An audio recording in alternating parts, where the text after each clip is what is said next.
2,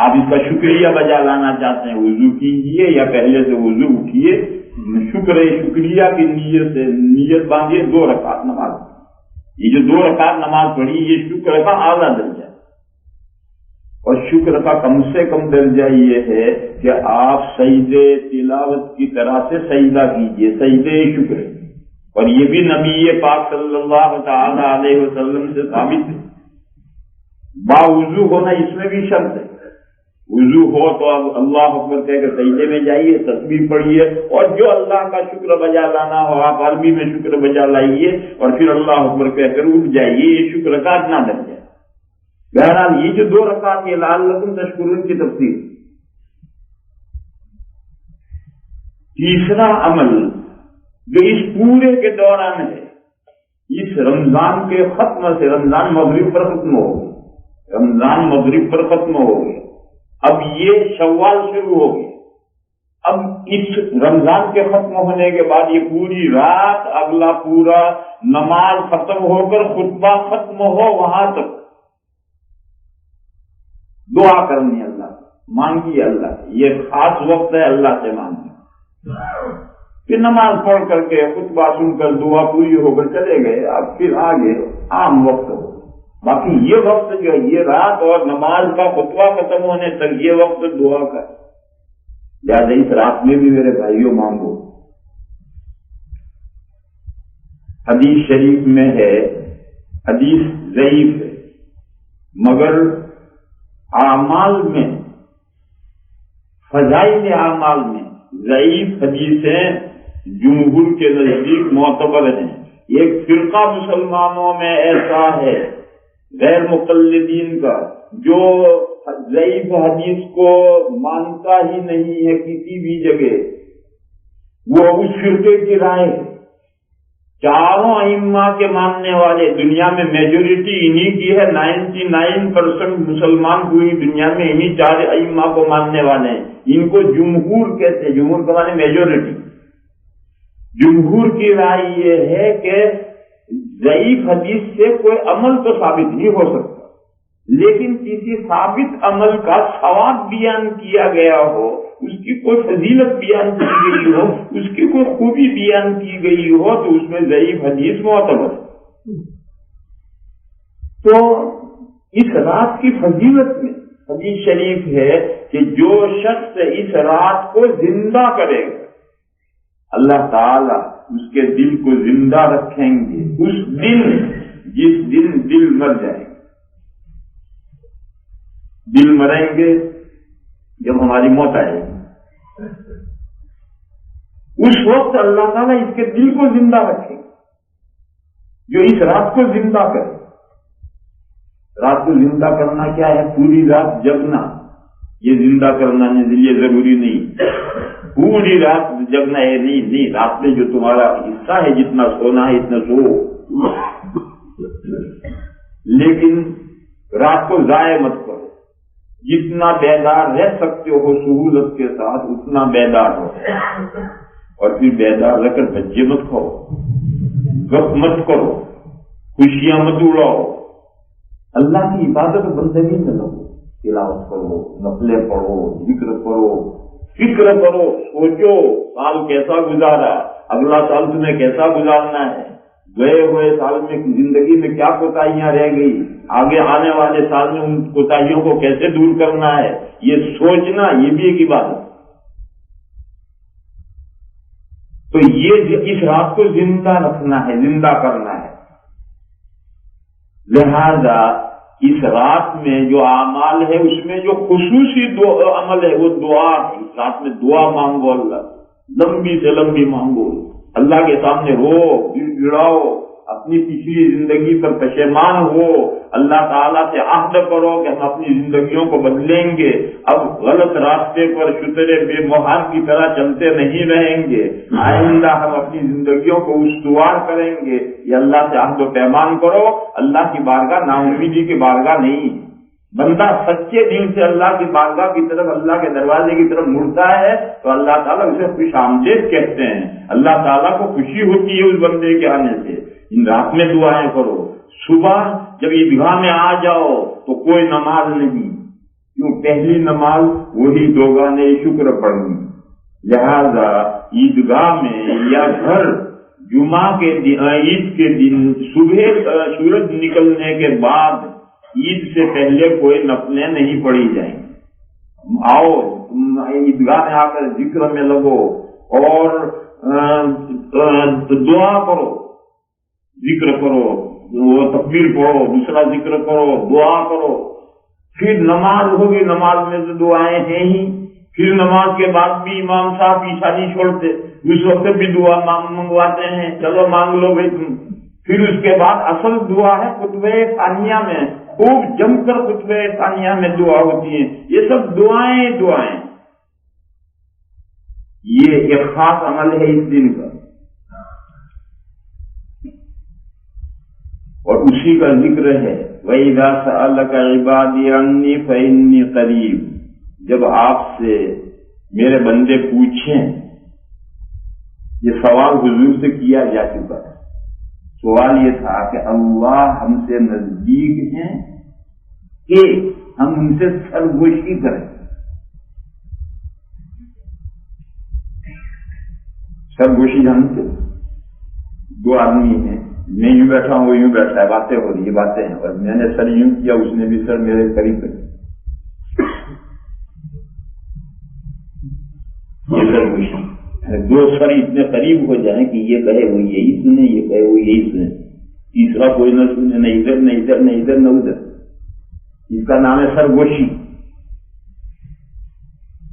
سر یہ سر، گوش مانے کان، یعنی یہ سر جو اس کے کان میں ہے، دو لفظ ہیں سر اور گوش۔ گوش کے معنی کان اور سر کے معنی سر، سر اپنا اس کے کان میں لے جاؤ، وہ بھی اپنا سر آپ کے کان میں لائیں۔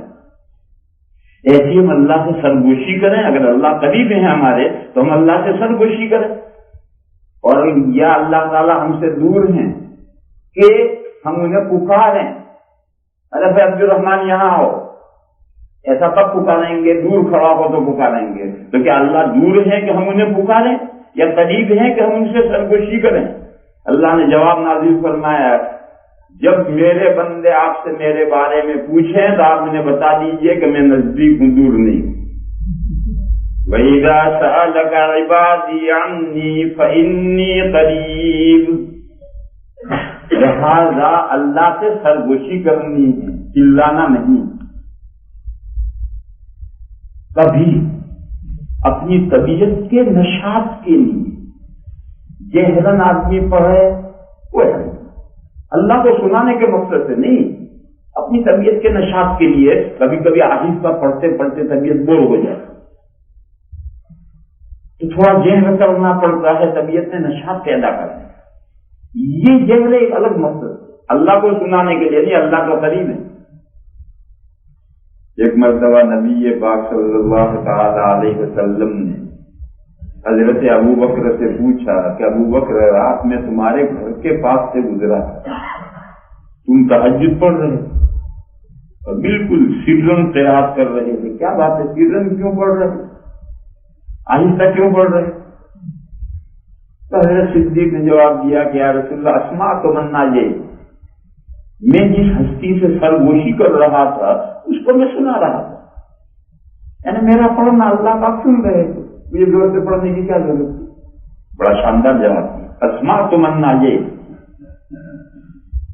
حضور نے حضرت عمر سے پوچھا کہ میں تمہارے گھر کے پاس سے چلا گزرا تو تم تہجد پڑھ رہے تھے، بڑے زور زور سے قرآن پڑھ رہے تھے، کیوں زور زور سے کیوں پڑھ رہے تھے؟ تو انہوں نے فرمایا کہ وہ قِذُ الْوَسْنَانِ وَاطُرُ الشَّيْطَانِ، میں زور سے اس لیے پڑھ رہا تھا کہ گھر میں جو سوئے پڑے ہیں، اونگ رہے ہیں، وہ اٹھے بیدار ہوں اور وہ بھی تہجد میں لگیں، اور شیطان کو بھگاؤ۔ شیطان جہاں تک ذکر کی آواز پہنچتی اتنا ٹھہر نہیں سکتا، اس کو دور سے دور جانا ہے، تو شیطان کو دھکے دے رہا تھا، بھگا رہا تھا، اور گھر والوں کو، سونے والوں کو جگا رہا تھا۔ میں نے بڑا شاندار جواب دیا۔ پھر حضور نے فرمایا حضرت ابو بکر سے کہ آپ ذرا جہرن پڑھا، اور حضرت عمر سے کہا کہ آپ ذرا ہلکا پڑھا، درمیان میں اعتدال بتلایا کہ تہجد میں سرن بھی نہیں اور چلا چلا کر بھی نہیں، چلا چلا کر اپنے آپ کو تھکا ہے، تو تھک جائے گا تو کیا پڑھے گا، اور بالکل آہستہ پڑھے گا تو پڑھتے پڑھتے طبیعت بور ہو جائے گا، اور ہلکے سے ذہن سے پڑھے گا تو طبیعت میں نشاط رہے گا۔ یہ جو ذہن پڑھنا یہ اور مقصد سے ہے، یہ اللہ کا کو سنانے کے لیے نہیں ہے۔ حضرت صدیق نے فرمایا تھا کہ اسمعت من ناجی، جس سے میں سرگوشی کر رہا تھا اس کو تو میں سنا رہا تھا۔ اس لیے اللہ پاک جل شانہ امن نواز سے آپ دعا کریں، کبھی تھوڑی سی جہرن کریں، طبیعت میں نشاط پیدا کرنے کے لیے ضرور کریں، باقی اللہ سے دعا کرنے کے لیے زور سے کرنا ضروری نہیں ہے۔ اللہ نے یہ جواب نازل فرمایا ہے کہ جب میرے بندے مجھ سے میرے بارے میں پوچھیں تو آپ ان کو جواب دیجیے کہ میں قریب ہوں۔ اجیب دعوت الداعی اذا دعانی، قبول کرتا ہوں میں دعا کرنے والے کی دعا کو جب وہ مجھ سے دعا کرتا ہے۔ کوئی بھی دعا کرنے والا جب مجھ سے دعا کرتا ہے تو میں اس کی دعا کو قبول کرتا ہوں۔ ایک نقطہ سمجھو بہت اہم، قرآن و حدیث میں عام طور پر یہی تعبیر آئی کہ بندے جب مجھے پکارتے ہیں، مجھ سے مانگتے ہیں، مجھ سے دعا کرتے ہیں تو میں ان کی دعا قبول کرتا ہوں۔ وہ جو مانگتے ہیں وہ چیز میں ان کو دیتا ہوں، یہ تعبیر کہیں نہیں ہے۔ جو بندے نے مانگا ہے وہ اسے دیا جائے یا نہ دیا جائے وہ تو اللہ کی حکمت اور مصلحت پر ہے، لیکن بندہ جو دعا کرتا ہے اللہ کسی بندے کی دعا رد نہیں کرتے، اللہ ہر بندے کی دعا قبول کرتے۔ اس مضمون کو ایک مثال سے سمجھو۔ ایک شخص ہے جس کا ایک ہی بیٹا ہے اکلوتا، اور بڑا تعلق اور محبت ہے اسے بچے سے، اور وہ بھی اتفاق سے بڑھاپے کی اولاد ہے۔ پوری زندگی دعائیں کرتے کرتے تھک گیا، اب جا کر اللہ نے بات سن لی اور اسماعیل عطا فرمایا۔ اب کتنے اس سے لگاؤ اور پیارے ہیں۔ ہمارے انڈیا کی مثال لو، یہاں کی بیماریوں کو آپ لوگ جانتے ہیں ویدر کے اعتبار سے۔ ہمارے انڈیا کی مثال لو، اسے گرمیوں میں ملیریا ہو گیا۔ ملیریا میں ٹھنڈی چیز نہیں دی جاتی، جیسے ٹائیفائڈ میں چکنی چیز نہیں دی جاتی، ملیریا میں ٹھنڈی چیز نہیں دی جاتی۔ دوپہر کو کلفی بیچنے والا لاٹھی لے کر سڑک پر روزانہ گزرتا ہے اور وہ ٹن ٹن ٹن بجاتا ہے اور چلاتا ہے کلفی لو، اور بچے گھر میں سے بے تحاشا روپیہ لے کر بھاگتے ہیں اور جا کر کلفی لاتے ہیں۔ اب یہ شخص جس کا یہ بیٹا ملیریا میں ہو گیا ہے، یہ بھی روز کلفی کھانے کا عادی ہے، مالدار باپ کا بیٹا ہے، پیسوں کی کمی نہیں ہے، لاڈلا ہے، اکلوتا ہے، ہمیشہ کلفی کھاتا ہے۔ اب جب ملیریا ہو گیا اور بخار تیز ہے، ملیریا ہے، اور وہ کلفی والا گزرا، اس نے گھنٹی بجائی اور بچہ بےتاب ہو گیا، ابا کلفی لاؤ۔ بولو اب کیا کرے گا ابا جب وہ کہتا ابا کلفی کھانی مجھے؟ ابا یہ نہیں کر سکتا، چپ چاپ پڑا کھانا ہے، کبھی الو کا پتہ نہیں کا ملیریا ہو رہا ہے کلفی لفظ ہے، ایسا نہیں جاتے گا۔ یہ مہربان شفیق باپ اس سے بے حد محبت کیا کہتے ہیں، ہاں ہاں بیٹا کلفی ہاں ہاں ابھی منگوا اور آئیے لے 5 روپے کلفی لا جلدی۔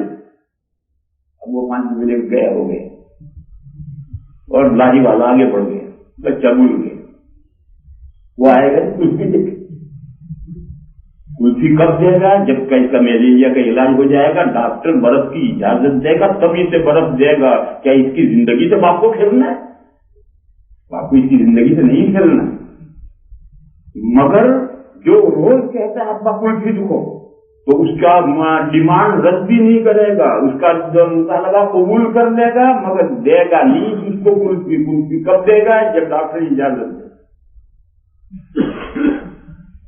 اس مثال میں سمجھو، کسی کا مطالبہ ڈیمانڈ مان لینا یہ الگ مسئلہ ہے، اور جو اس نے مانگا ہے ریکویسٹ کی یہ دینا، یہ اس کی مصلحت کے پیش نظر ہوگا، اس کی مصلحت ہے تو دیا جائے گا ورنہ نہیں دیا جائے گا۔ اسی طرح سے میرے بھائیوں، اللہ پاک کسی بندے کوئی دعا رد نہیں کرتے. اللہ کو اپنے بندوں سے اس بات سے زیادہ پیار ہے. اس بات کو اپنے اکلوتے بیٹے سے جتنا پیار ہے اس سے زیادہ اللہ کو اپنے بندوں سے پیار ہے. اللہ کسی بندے کا دل نہیں توڑتے، ہر بندے کی دعا قبول کرتے. لیکن بندے نے جو مانگا ہے وہ بندے کی مصلحت ہوگی تو ملے، نہیں ہے تو ملنا ضروری نہیں. جس صورت میں مصلحت ہوگی اللہ دے دیں گے، لیکن اگر مصلحت نہ دینے کی ہوئی تو پھر یہ دعا اس کی جو قبول کر لی ہے یہ کیا ہوگی؟ حدیث شریف میں ہے کہ اس دعا کو اس کے نامہ اعمال میں عبادت بنا کر لکھ لیا جائے. اور حدیث شریف میں یہ بھی ہے کہ قیامت کے دن نامہ اعمال کھلے گا اور بندہ دیکھے گا کہ میں نے فلاں موقع پر یہ دعا مانگی تھی، یہ میری عبادت ہے. فلاں موقع پر مانگی تھی، یہ میری عبادت ہے. فلاں موقع پر مانگی تھی، یہ میری عبادت ہے. فلاں موقع پر مانگا تھا مجھے دے دیا گیا، وہ نامہ اعمال میں عبادت نہیں. تو بندہ یہ تمنا کرے گا کہ کاش مجھے میری کوئی دعا مجھے دنیا میں دی ہی نہ گئی ہوتی، ساری ہی دعائیں یہاں عبادت بن کر لکھی ہوئی ہوتی. تو اس لیے وہی تعبیر ہے، وہ جیو قبول کرتا ہوں، دیتا ہوں میں نہیں. اجیب دعوت الداعی اذا دعانی، قبول کرتا ہوں میں دعا کرنے والے کی دعا کو جب وہ مجھ سے دعا کرتا ہے. فَلْيَسْتَجِيبُوا لِي وَلْيُؤْمِنُوا بِي لَعَلَّهُمْ يَرْشُدُونَ، لہذا میرا حکم مانو، مجھ پر یقین رکھو. اللہ کا حکم کیا ہے؟ مجھ سے دعا مانگو. قرآن کریم میں ہے کہ ان الذین یستکبرون عن عبادتی سیدخلون جہنم داخلین. جو اللہ سے مانگنے سے اعراض کرتے ہیں، اللہ فرماتے ہیں میں انہیں جہنم رسید کروں گا. مانگو. باپ کو یہ پسند ہے کہ اس کے بچے اسے مانگیں. اب بچے بے نیاز بنیں گے، ابا کو عیدی دینی ہو دیں گے، نہیں دیں گے ہمارے پاپ کو. اس سے ایسی اولاد باپ کو پسند نہیں. باپ سے تو اولاد مانگے، ضد کرے تو اولاد کو باپ کو اور پیار آتا ہے. اسی طرح سے اللہ سے تو بندے مانگیں، ضد کریں، اللہ کو اور پیار آتا ہے. تو فرمایا میرا حکم مانو، میں نے تم سے کہا مجھ سے مانگو اور مجھ پر یقین رکھو کہ تم کو میں تمہاری مصلحت دوں گا. نہیں مصلحت ہوگی تو تمہاری دعا قبول کر کے اسے نام اعمال میں رکھوں گا. فَلْيَسْتَجِيبُوا لِي وَلْيُؤْمِنُوا بِي لَعَلَّهُمْ يَرْشُدُونَ، تاکہ تم راہ پاؤ.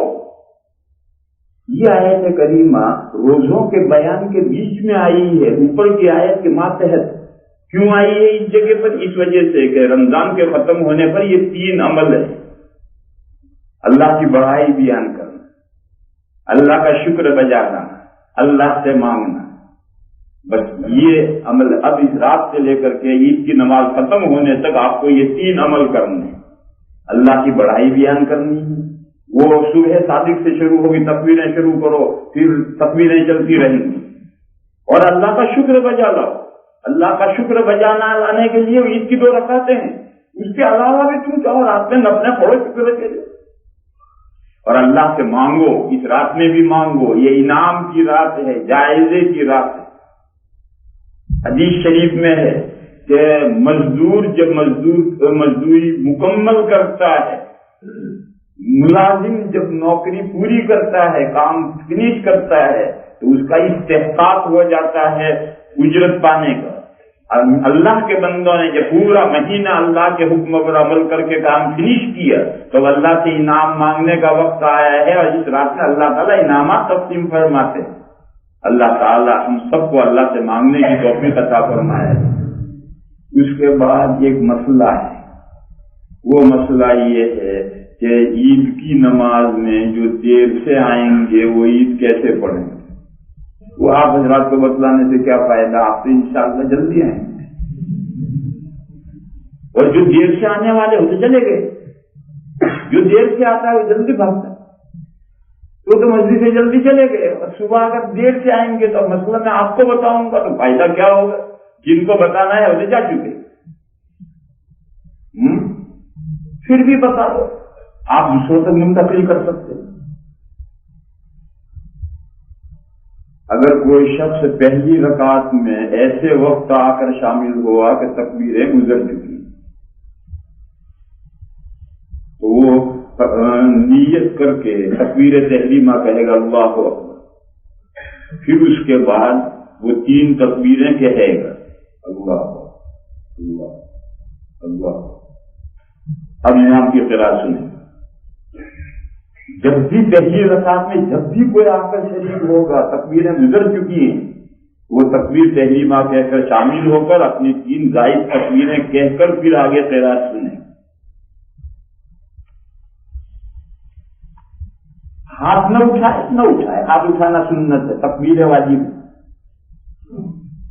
دیکھو مسئلہ، قاعدے میں بیٹھا ہے ایک آدمی، التحیات پڑھ رہا، ابھی پوری نہیں ہوئی، امام سب کھڑے ہو گئے، وہ اپنی التحیات پوری کر دے اٹھے، کیونکہ التحیات واجب، امام کا فالو نہیں کرے۔ اور التحیات کے بعد درود شریف دعا پڑھنی ہے، ابھی پوری نہیں ہوئی اور امام نے سلام پھیر دی، امام کے ساتھ سلام پھیرے گا اور جہاں تک پڑھا ہے وہیں چھوڑ دے، کیونکہ درود شریف اور آگے دعا یہ سنت اور امام کا فالو ضروری ہے، لہٰذا اس سنت کو نہیں چھوڑ دے گا اور فالو کرے گا، سلام پھیر دے۔ لیکن التحیات واجب ہے اور فالو بھی واجب ہے، لہٰذا اس واجب کے لیے اس واجب کو نہیں چھوڑے گا، تحیات پوری کر کے کھڑا ہو۔ تو اسی طرح سے امام کی قرأت سننا بھی واجب ہے اور یہ 6 زائد تکبیریں بھی واجب ہیں، لہٰذا یہ آ کر تکبیر تحریمہ کہہ کر نماز میں شامل ہو کر پہلے 3 زائد تکبیریں کہہ کر پھر قرأت سنیں۔ اب یہ ایسا مسئلہ ہے کہ جو کوئی جانتا ہی نہیں، اور جو دیر سے آنے والے ہیں وہ ہیں ہی نہیں، تو آپ حضرات کے جاننے سے کیا ہوتا ہے؟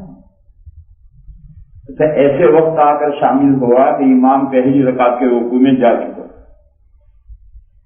اب وہ جو آیا ہے وہ نیت کر کے تکبیر تحریمہ کہہ کر، اگر اسے یہ ظن غالب ہو کہ میں کھڑے 3 تکبیریں کہہ کر رکوع میں جاؤں گا تو امام کو رکوع میں پاؤں گا،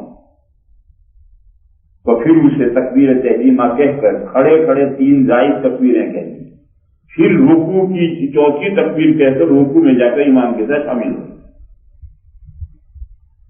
اور اگر یہ ظن غالب ہے کہ میں تکبیریں کہہ کر رکوع میں جاؤں گا تو امام صاحب رکوع سے نہیں مٹ لیں، وہ کھڑے ہو جائیں، تو پھر وہ تکبیر تحریمہ کھڑے کہے۔ تکبیر تحریمہ کھڑے ہونے کی حالت میں کہنا ضروری شرط ہے، اگر تکبیر تحریمہ جھکتے ہوئے کہی تو نماز ہی شروع نہیں ہوئی۔ اس مسئلے سے بھی لوگ بہت غافل ہیں، تکبیر تحریمہ ہر نماز میں کھڑے ہونے کی حالت میں کہنا شرط ہے۔ تکبیر تحریمہ کہہ کر کے اب دوسری رکوع کی تکبیر کہہ کر رکوع میں چلے جائے، اور رکوع میں پہنچ کر تسبیح مت پڑھو، وہ 3 تکبیریں پڑھو، مگر اس میں ہاتھ نہیں اٹھائے،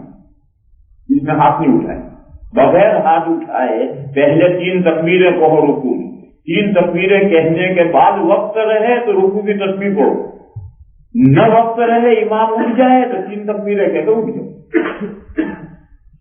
یہ پہلی رکعت میں ہے، کب آ کر ملا؟ اس وقت یا رکوع میں جانے کے بعد، پھر 2 احتمال، پھر رکوع میں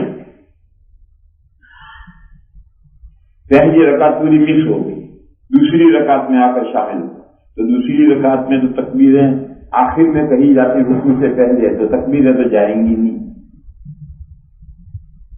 سلام پھیرنے کے بعد جب اپنی 1 رکعت چھٹی ہوئی 1 رکعت پڑھنے کے لیے کھڑا ہوگا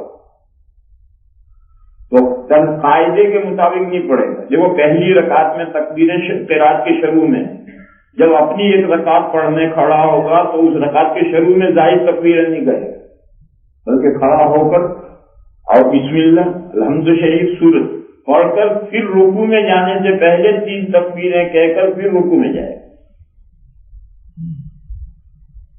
یہ سوال کہ پہلی رکعت میں تو تکبیریں قرات سے پہلے ہیں، مگر اگر ایسا کریں گے تو تکبیریں ایک ساتھ ہو جائیں گی۔ دیکھو پہلی دوسری رکعت میں امام نے تکبیریں کہیں آخر اور آپ کھڑے ہو کر شروع میں کہیں گے، دونوں رکعتوں کی تکبیریں ایک ساتھ ہو گئی، یہ کسی صحابی کا مذہب نہیں،